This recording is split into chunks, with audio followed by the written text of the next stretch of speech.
안녕하셨습니까? 책 읽는 사작입니다.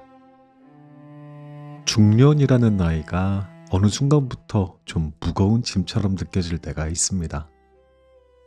경험과 연륜이 쌓이면 삶이 더 편해질 줄 알았는데 오히려 마음속에서는 이유 모를 불안과 혼란이 파도처럼 일렁이곤 합니다.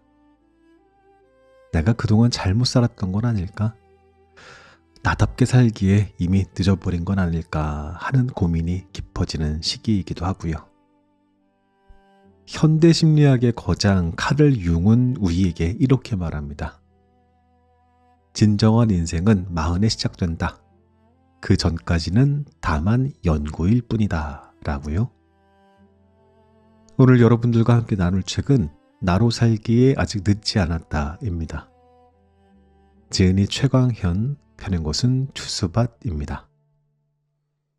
중년을 위한 심리학의 대가인 카를 융과 그의 제자들이 남긴 40여 가지의 지혜를 담고 있는 책인데요.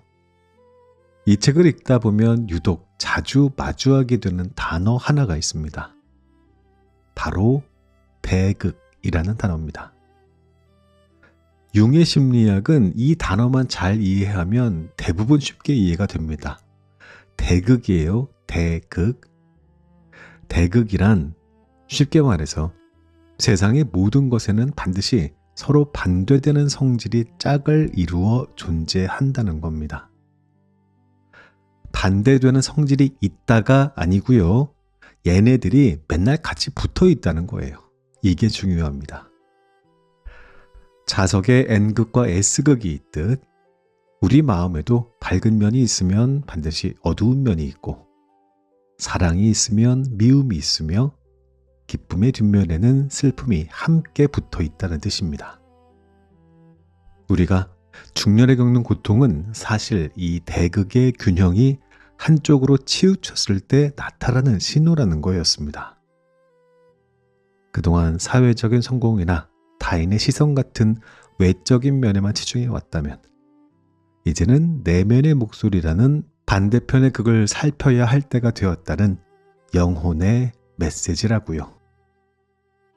책 곳곳에 배치된 우아한 명화들을 감상하면서 아포리즘의 의미를 음미하다 보면 가장 고통스러운 순간에 인생의 치료가 시작된다라는 융의 통찰이 마음 깊이 와닿으실 겁니다. 이제 막 시작된 여러분의 진짜 인생. 예, 융이 그랬어요. 40 이후가 진짜 인생이라고.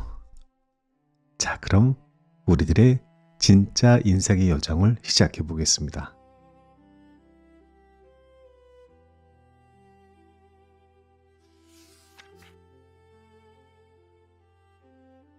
빛이 밝아지면 그림자도 커진다. 나는 대학 시절 학교에서 아주 조용하고 자기 주장을 잘 못하는 내성적 학생이었다. 하지만 교회 안에서는 대단히 적극적인 성격이었고 레크레이션을 주도할 정도로 학교와는 다른 모습이었다. 당시 나는 학교에서의 내가 진짜인지 아니면 교회에서의 내가 진짜인지 정체성에 혼란을 느끼기도 했다. 얼마 전 대학 졸업 39년 만에 대학 동창들과 부부 동반 여행을 갔다. 이야기를 나누는 중에 동기들은 당시 나를 무척 조용하고 도서관에서만 사는 친구로 기억하고 있었다. 하지만 그것은 친구들이 보았던 나의 일부분일 뿐 전체 모습은 아니었다. 융은 인간은 언제 어디서나 한결같은 모습을 보일 수 없다라고 생각했다. 그리고 인간은 원래 이중인격자라고 말했다. 만일 한결같은 모습을 보인다면 그것은 안정감과 확고한 정체성을 보여주는 것이 아닌 오히려 지나치게 지루하고 소진된 모습이라고 인식했다. 왜냐하면 인간은 하나의 모습만을 띌 수 없기 때문이다. 융은 인간 내면이 의식과 무의식처럼 서로 반대되는 것들로 이루어졌다고 보았다. 그 중에서 가장 대표적인 대극적인 요소가 자아와 그림자이다. 의식하는 나를 대표하는 자아와 함께 그 대립선상에 무의식에 있는 나를 대표하는 그림자가 있다. 이 그림자는 없앨 수 없고 자아와 그림자가 밀물과 썰물처럼 균형을 이루어야만 삶이 건강하고 만족스러워질 수 있다. 모든 소방관은 방화범이 되고 싶어 한다. 융은 사람 안에 있는 자아, 의식하는 나와 그림자, 무의식 속의 또 다른 나는 따로따로 있지 않고 서로 연결되어 함께 움직인다고 생각했다. 자아가 커지면 그림자도 그만큼 커지고 자아가 작아지면 그림자도 함께 작아진다. 시소처럼 한쪽이 올라가면 다른 쪽이 내려가는 방식이 아니라 두 쪽이 나란히 움직이는 심리작용 현상이다. 즉, 낮이 있으면 밤이 있는 것처럼 우리 안에도 의식적인 자아와 무의식적인 그림자가 함께 존재하고 둘은 서로 대립하면서도 동시에 작동한다. 자아가 커질수록 그림자도 같이 커진다는 말은 우리 인간의 본성을 꿰뚫는 의미심장한 통찰이다. 어떤 한 사람이 자아를 잘 발달시키면 이성적이고 합리적이며 도덕적인 모습이 강해진다. 그러면 그만큼 어둡고 충동적이고 본능적인 부분은 제거되거나 극복되었다고 생각하기 쉽다. 그런데 융은 그렇게 보지 않았다. 인간은 어떤 한 가지 특성만으로 지배될 수 있는 존재가 아니라고 생각했다. 밝은 면이 커진다고 해서 어두운 면이 사라지는 것이 아니라 단지 드러나지 않고 축축하고 어두운 깊은 곳에 숨게 된다는 뜻이다. 문제는 빛이 밝아질수록 그림자도 그만큼 짙어져서 언젠가 기회를 잡으면 폭발하듯 드러날 수 있다. 그래서 겉으로는 도덕적이고 합리적인 사람이더라도 그 안에 숨은 그림자가 더 큰 위험을 초래할 수 있다. 유럽 속담에 모든 소방관은 방화범이 되고 싶어 한다라는 말이 있다. 실제로 상당수의 방화가 소방관에 의해 일어나기도 한다. 그러한 소방관에게 방화는 자신의 자아와 그림자 사이의 균형을 이루고자 하는 본능적인 욕구라고 말할 수 있다. 좋음과 나쁨을 넘어 균형적인 삶을 살라. 자아와 그림자의 대극은 어느 하나를 줄일 수도 제거할 수도 없다. 자연 만물은 수많은 대극 속에서 어느 한 요소가 우세하지 않고 적절한 균형을 이룬다. 마찬가지로 자아와 그림자 사이에서 적절한 균형점을 끊임없이 찾아 살아가는 모습이 중요한 것이다. 새해에는 누구나 변하기로 결심한다. 나도 그랬다. 23년이 넘게 교수 생활을 하면서 자연스럽게 만들어진 안일한 습관과 태도를 바꾸어 새로운 출발을 위한 한 해를 만들고자 다짐했다. 그러기 위해 먼저 안 좋은 행동이나 태도를 바꾸고 좋은 것은 더욱더 유지 발전시키려 노력했다. 아마 대부분 이러한 과정을 거칠 것이다. 하지만 앞서 말했듯이 좋음과 나쁨이라는 대극을 아예 없앨 수는 없다. 부정적인 측면 뒤에는 긍정적인 측면도 있기 때문에 모든 행동과 태도에 일방적으로 좋다, 나쁘다라고 딱지를 붙이기는 어렵다. 그래서 어떤 행동을 완전히 없애거나 반대로 무조건 늘리려고 하기보다는 균형과 조화를 이루는 것이 더 중요하다. 자아와 그림자가 서로 대결하지 않고 균형과 조화를 이룰 때 행복하고 만족스러운 삶을 살 수 있다. 결국 우리 자신과 삶의 방식에도 이러한 양면성을 인정하고 존중하는 태도가 필요하다.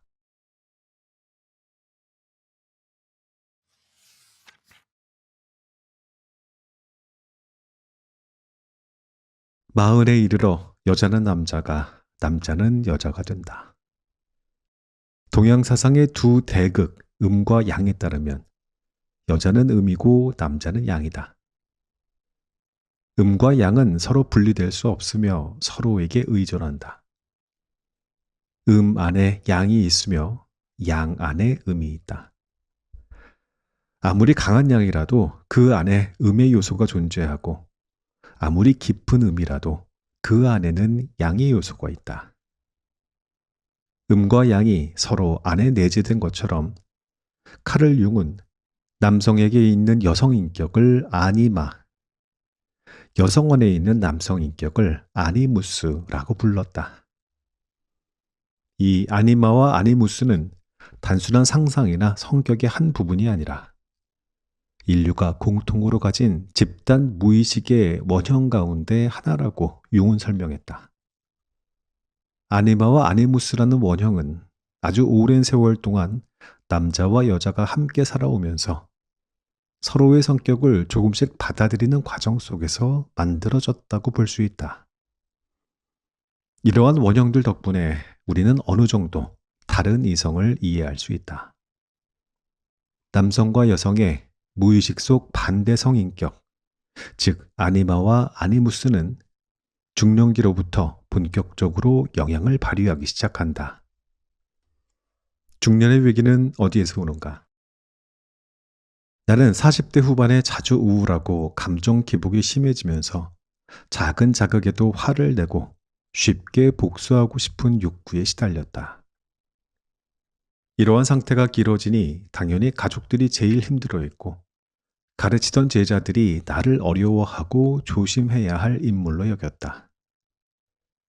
이러한 상태가 계속 굳어졌다면 부정적인 아니마의 인격이 나의 중년의 모습으로 자리 잡았을 것이다. 생각만 해도 두려운 일이다. 나는 다행히도 나에게 밀려오는 아니마의 기분과 감정이 자연스러운 중년기의 과제임을 깨달았다. 그래서 내 안에 있는 아니마의 부분들을 나의 일상에서 받아들이려고 애를 썼다. 예전에는 남자답지 않다라는 이유로 숨겼던 컵과 접시를 좋아하는 취미를 드러내놓고 즐겼다. 요리와 커피 추출, 제빵 같은 일을 하면서 아내와 아들이 즐거움을 느끼도록 했다. 내 안에 있는 여성성이 더 이상 숨지 않고 나의 일상에서 드러나도록 존중하고 격려하느라 애를 썼다. 이것은 나에게 중년의 위기를 평안함에 가깝게 이끌었다. 일상 속에서 긴장과 갈등을 일으키던 부정적 아니마의 일부분을 내 일상의 작은 행복으로 바꾸는 경험을 했다. 아니마와 아니무스는 인간 정신의 대극을 설명하는 중요한 이론이다. 융은 아니마와 아니무스를 인간의 기본적인 원형, 집단 무의식에 속한다고 봤다. 우리가 생명력과 활력을 가진 건강한 삶을 살아가려면 아니마, 아니무스와 적당히 조화와 균형을 유지해야 한다.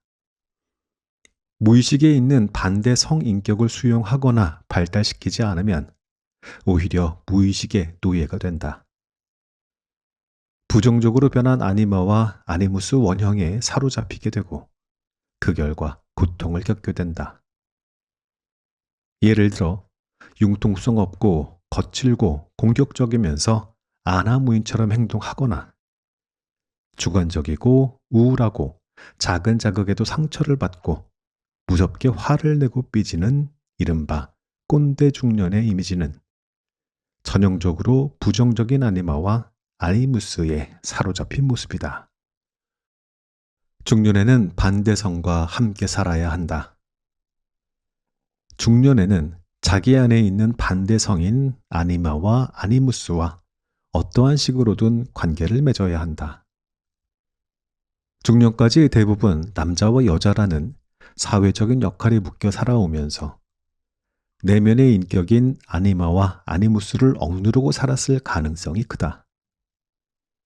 그렇게 여성성과 남성성은 한 사람의 전체 인격에 통합되지 못하고 정체되었을 것이다.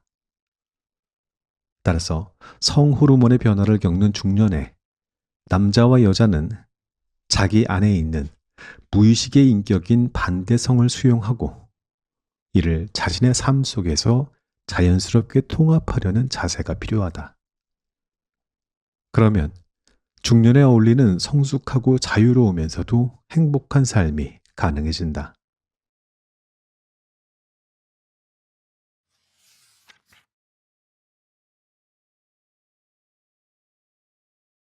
가지고 있는 것을 버리면 받으리라.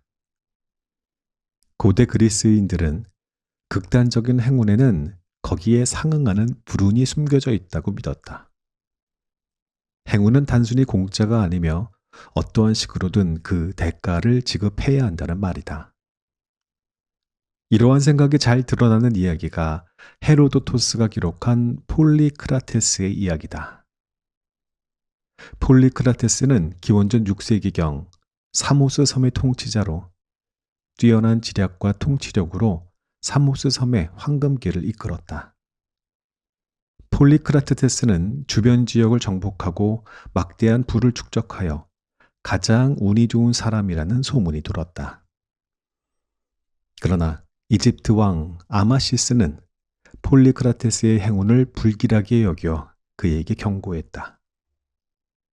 아마시스는 신의 질투는 무서우니 스스로 불운을 자초하여 행운과 균형을 맞춰야 한다라고 조언했다.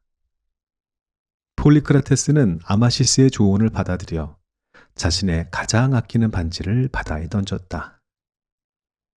그러나 며칠 후 한 어부가 잡은 물고기 뱃속에서 그 반지가 다시 발견되어 반지를 되찾았다.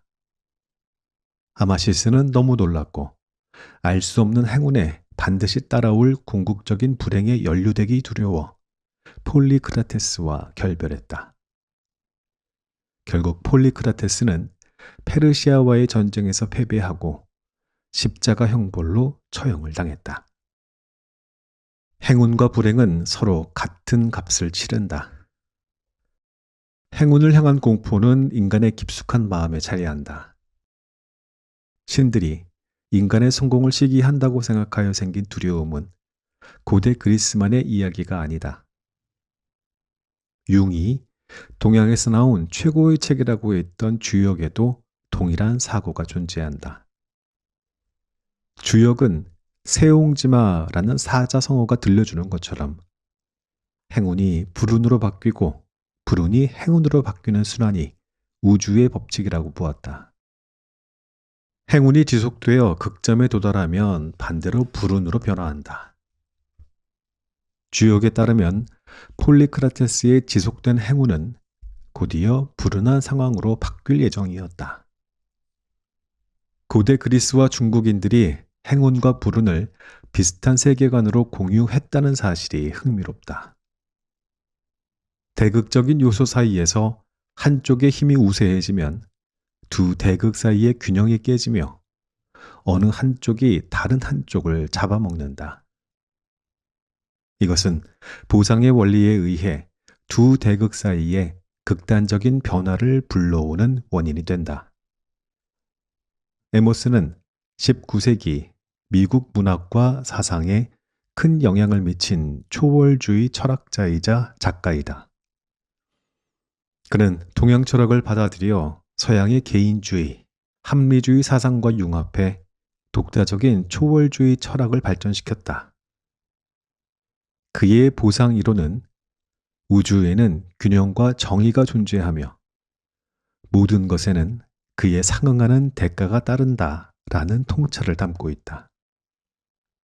에머슨은 우주를 이원성으로 가득 찬 곳으로 보았다. 빛과 어둠, 기쁨과 슬픔, 득과 실 등 만물은 서로 짝을 이루며 존재한다. 이러한 이원성은 단순히 반대되는 개념이 아니라 서로를 보완하고 균형을 이루는 필수 요소이다. 에머슨은 이러한 균형을 보상이라는 개념으로 설명한다. 에머슨의 보상 법칙에 따르면 한 부분이 진보하면 즉시 다른 부분이 후퇴한다. 하나를 잃으면 다른 하나를 얻고 하나를 얻으면 다른 하나를 잃는다. 이러한 보상은 물질뿐만 아니라 정신, 도덕에도 적용된다. 부자가 되면 명예와 권력을 얻지만 동시에 책임과 불안감이 생긴다. 보상 이론은 주고받음에는 절대적인 균형이 있다고 말한다. 즉, 모든 일에는 그에 맞는 값을 치러야 한다는 원칙이다. 중년의 균형은 보상에서 시작된다. 융은 무의식이 대극 이론과 더불어 에머슨이 말한 보상 이론의 원리로 작동한다고 보았다. 보상 이론은 무의식이 어떻게 우리의 심리적인 균형을 맞추려 하는지를 설명한다. 의식의 한쪽 측면이 지나치게 발달하거나 억압되면 무의식이 균형을 회복하는 신호를 보냈는데 그 신호는 꿈을 통해 나타난다고 한다. 예를 들어 현실에서 지나치게 이성적인 사람은 꿈에서는 감정적이거나 충동적인 내용이 나타날 수 있다. 이는 억눌린 감정적 측면을 보상하려는 시도로 해석될 수 있다. 자신감이 부족한 사람은 꿈에서 영웅적인 행동을 하거나 성공하는 모습으로 나타날 수 있다. 현실에서 부족한 모습을 꿈에서 보상받으려는 심리적인 작용이다. 융은 1923년부터 취리히 호숫가 볼링겐에 탑 모양의 집을 직접 돌로 쌓아지었다. 이후 32년 동안 차츰 공간을 확장해 나갔다. 이 집은 중세시대의 집처럼 현대적인 시설이 전혀 없었다. 등을 켜고 우물에서 물을 길어 올리고 나무로 불을 지피며 생활을 했다. 이 집은 그가 일상 속에서 지나치게 지적이고 이성적인 연구 활동에 골몰을 하던 삶을 보상해주는 공간이었다. 융은 이 볼링겐의 집에서 휴식과 재생을 깊이 경험했다. 마치 어머니 품처럼 아늑하고 편안한 감정을 누렸고 여기에서 얻은 힘은 그의 일상 속에서 이루어지는 대단히 복잡한 내면 세계의 연구에 대한 보상으로 작동했다. 중년에는 그 어느 때보다 심리, 정서, 환경적으로 대극이 발생할 수 있다. 우리는 치열한 일상을 보내면서도 그만큼 자신에게 필요한 보상이 무엇인지 돌아보고 탐색할 필요가 있다. 분명한 점은 일상이 치열할수록 그만큼 반대되는 보상이 더 크게 요구된다는 점이다. 만약 이것을 무시하고 계속 억누른다면 우리의 무의식은 결국 증상이라는 방식으로 해결하려고 할 수 있다. 그래서 삶이 한쪽으로 지나치게 치우쳐 있다면 반대 방향의 보상을 의식적으로 찾아 균형을 맞출 필요가 있다. 사실 과도한 보상적인 행동에는 언제나 균형을 이루려는 의도가 숨겨져 있다. 그렇기에 무의식이 강제로 끌고 가기 전에 의식적으로 스스로 균형을 잡는 보상 방식을 찾는 일이 중요하다. 균형을 맞추려는 보상은 말 그대로 사람마다 다르다. 삶의 방식과 양식이 다르듯이 보상을 찾는 방법도 제각각일 수밖에 없다.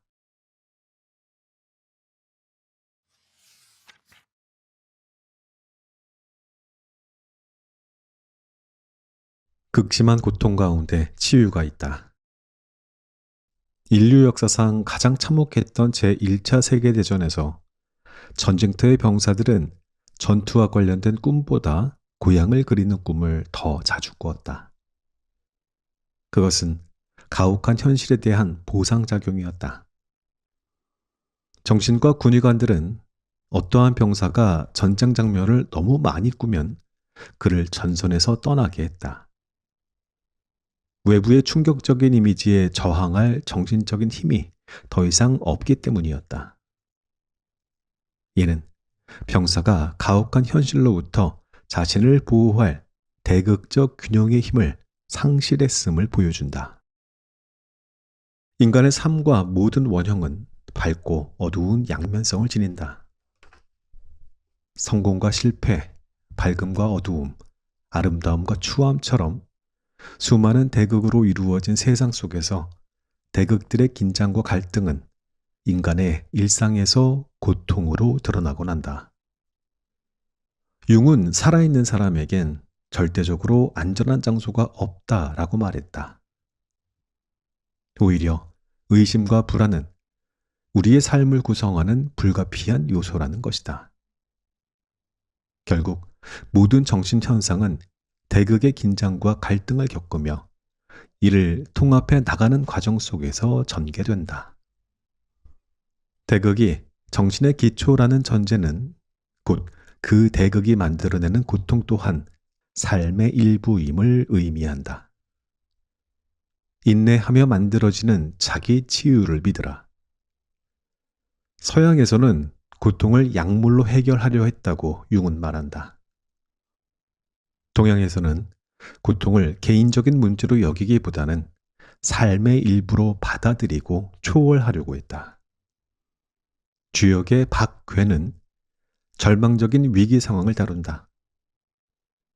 극심한 기근 속에서 농부가 내년을 위해 준비한 종자까지 먹어야만 하는 절박한 상황에서도 희망을 끝까지 버리지 말고 끝까지 참고 견디라는 가르침을 전한다. 여기에는 모든 것은 지나간다 라는 삶의 자세가 담겨 있다. 융은 고통을 극복하는 유일한 길이 그것을 견디는 것이라고 말한다. 정신적으로 고통받는 사람에게 견뎌라 라는 말은 공허하게 들리고 오히려 분노를 일으킬 수도 있다. 그럼에도 융은 인내하고 견뎌내는 수밖에는 답이 없다고 말한다. 인내라는 말은 고통에 처방은 없다라는 뜻이기보다 인내하며 만들어지는 자기 치유의 힘을 기다리라는 뜻이다. 우리의 꿈은 실제 내용을 변형하여 상징으로 바꾸어 놓는다. 꿈속에 등장하는 인물 대부분은 실제 인물이 아니다. 아는 누군가를 꿈속에서 본다면 실제로 그와 관련된 내용이 아니며 그의 모습을 빌려 상징의 언어로 무언가를 보여주려는 것이다. 우리에겐 초월적인 기능이 있다. 나와 상담을 하던 20대 남성은 여자친구와 이별하고 대단히 고통스러워했다. 둘 사이의 관계는 끝이 났지만 그는 상대를 잊지 못하고 이별을 받아들이지 못했다. 그 결과 그는 우울과 무기력, 상실감 속에서 깊은 패배감과 절망에 시달렸다. 그는 밤마다 여자친구와 관련된 꿈을 꾸었다. 처음에는 대부분 상징으로 변형되어 있어서 분석을 해야만 이 꿈이 여자친구와 관련된 내용임을 알 수 있었다. 하지만 어떤 순간부터 더 이상 상징으로 변형되지 않고 실제 인물이 꿈에 등장했다. 그럴수록 그는 심적 고통을 최고조로 느꼈다. 나는 자살로 치닫는 위험까지 염려하지 않을 수 없었다. 그의 내면은 꿈의 내용을 변형시킬 정신적인 저항력이 거의 없어진 상태였기 때문이다. 이 남성의 고통이 최고조에 다다르는 지점에 오자 그의 꿈에 새로운 대극이 나타나기 시작했다. 일상에서 느끼는 패배감, 상실, 무기력의 내용이 꿈에도 여전히 등장했지만 동시에 꿈과 대비되는 위안과 쉼, 한숨 돌리게 하는 작은 평화의 장면들도 꿈에 나타난 것이다. 그는 극심한 고통 속에서 조금씩 자기를 치유하고 있었다. 융은 인간의 마음 중심에는 스스로 상처를 치유하고 자기 실현으로 이끄는 힘, 즉 초월적 기능이 존재한다고 말했다. 초월적 기능은 의식과 무의식 사이 대극의 갈등을 초월하게 하고 제한된 상황을 벗어나 새로운 삶과 활력을 얻을 수 있게 만든다. 우리의 마음속 자기의 자리 잡은 치유 에너지는 무의식을 의식함으로써 서서히 활성화된다. 의식과 무의식이 하나로 통합될 때 대극 갈등은 융합되고 혼란의 질서를 부여하고 중심을 잡을 수 있다. 치유는 이렇게 서서히 이루어진다. 고통은 허기를 빨리 달래기 위해 허겁지겁 인스턴트 음식을 먹듯이 손쉽게 해결할 수 없다. 고통을 극복하기 위해서는 기다리고 견딤이 반드시 필요하다. 융의 말처럼 귀한 것은 반드시 그만큼의 값을 지불해야 한다는 사실을 기억해야 한다.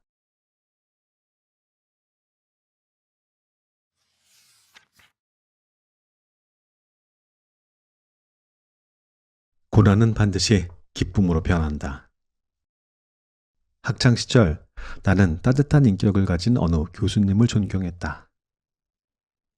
교수님이 들려주었던 이야기 중에 가난했던 미국 유학 시절이 기억에 남는다. 교수님이 미국에서 유학하던 시절, 당시 대부분의 학생들이 그러했듯 그도 생활고에 시달렸다. 학비와 생활비를 보충하기 위해 그는 식당에서 접시 닦기를 했다.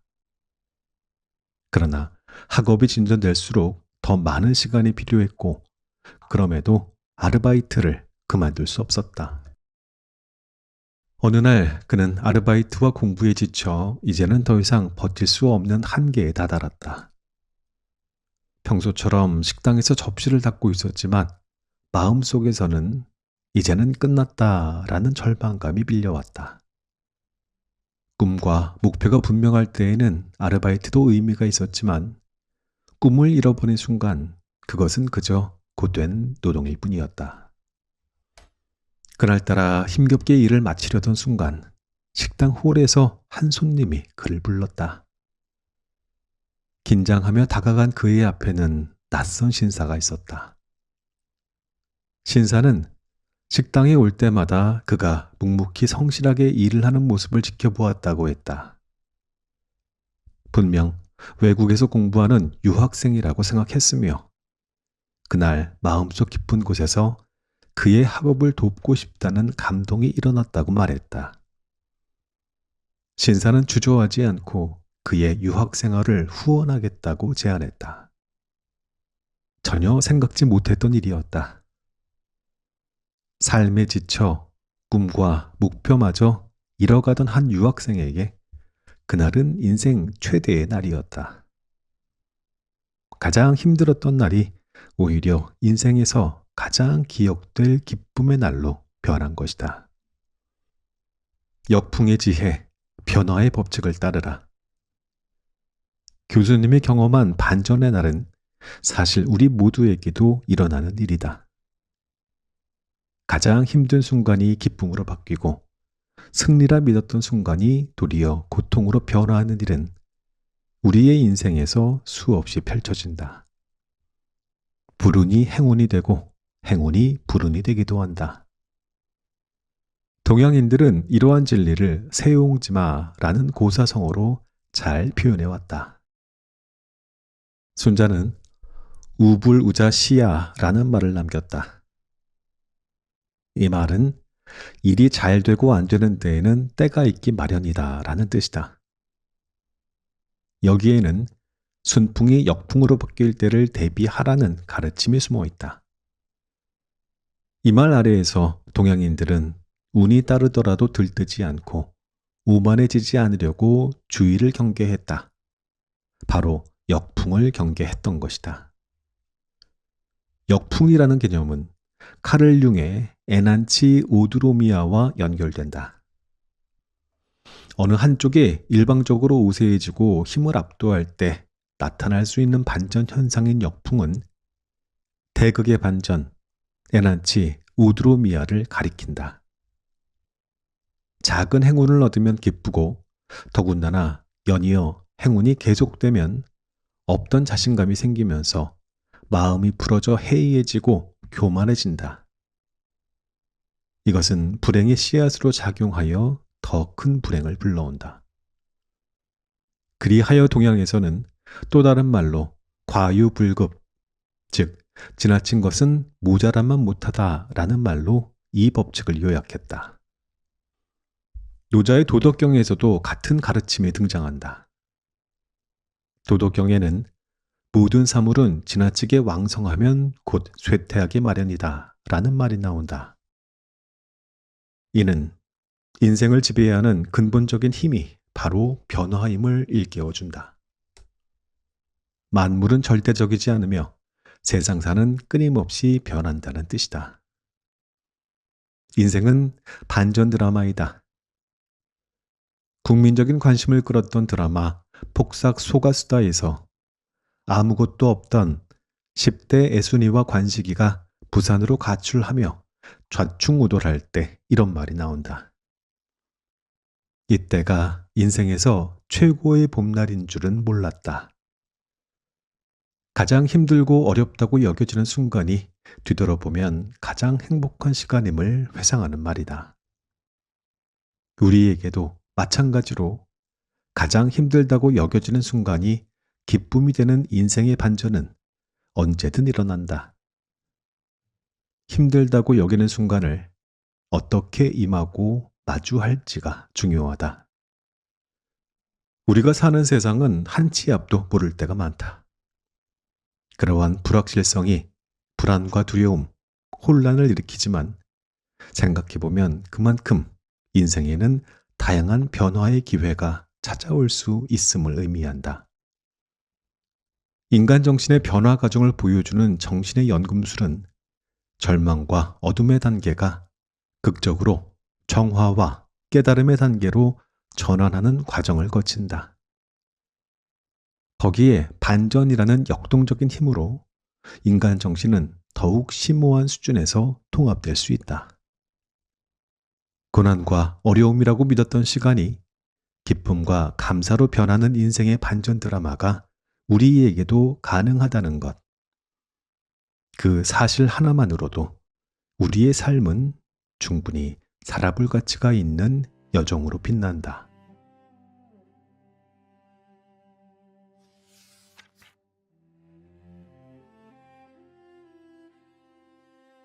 이 책의 낭독은 여기까지 하겠습니다.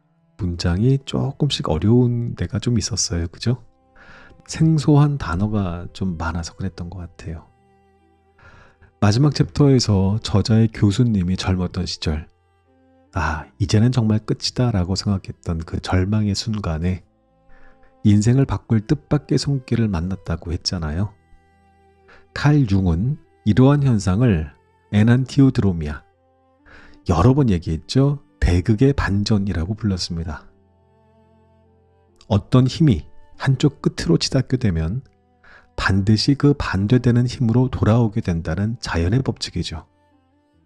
마치 시계추가 왼쪽 끝으로 올라갔다면 다시 오른쪽을 향해서 힘차게 내려오는 것처럼 말입니다. 우리는 살면서 내 인생 왜 이렇게 어둡기만 할까 하고 한탄할 때가 있습니다. 하지만 오늘 책이 우리에게 건네는 위로는 명확했습니다. 지금 당신이 가장 힘들다고 느끼는 바로 그 지점이 기쁨이라는 반대 방향으로 나아가기 위한 반환점일 수 있다는 사실을 말하고 있었죠. 삶이 뜻대로 되지 않아 발을 동동 구를 때가 있습니다. 하지만 그럴 때마다 오늘 배운 역풍의 지혜를 떠올려 보시길 바랍니다. 순풍이 불 때에는 자만하지 않고 마음을 다잡고, 매서운 역풍이 불 때에는 이제 곧 반전의 드라마가 시작되겠구나 하면서 스스로를 다독이는 것이죠. 동양에서도 세옹지마나 과유불급이라는 말도 결국 같은 이야기를 하고 있습니다. 만물은 절대적이지 않고 끊임없이 변하고 그 변화 속에서 우리의 정신은 더욱더 깊고 단단하게 통합됩니다. 혹시 지금 누군가 어둠의 단계를 지나고 계신 분이 있다면 너무 두려워 마십시오. 여러분들의 삶은 충분히 살아볼 가치가 있는 여정이고요. 그 어두움은 곧 찾아올 눈부신 내일을 위한 준비 과정일 뿐이니까요. 여러분들을 위로하려고 지어낸 말 아니고요. 이게 자연 법칙이라고 하잖아요. 그러니까 한 번 더 힘내는 겁니다. 아셨죠? Soft light on the windowsill. Dust clouds in a sleepy spin.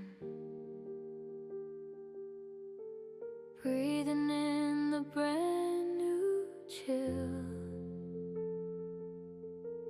Letting quiet mornings in. I've been holding all these little hidden prayers, folded corners in my mind. Now they're floating in the still and tender air. One by one they rise. Here in the hush of a brand new day, I feel the dark just melt away. Tiny hopes like lanterns glow in the corners of my soul. Step by step, I'm finding home in this quiet dawn. I'm not alone. Old fears in a fading frame, softly slipping out of view. Every doubt that knew my name loses all its weight with you. You don't ask for perfect lines or perfect grace, only that I try. So I lay my worries in this open space, watch them drift into the sky.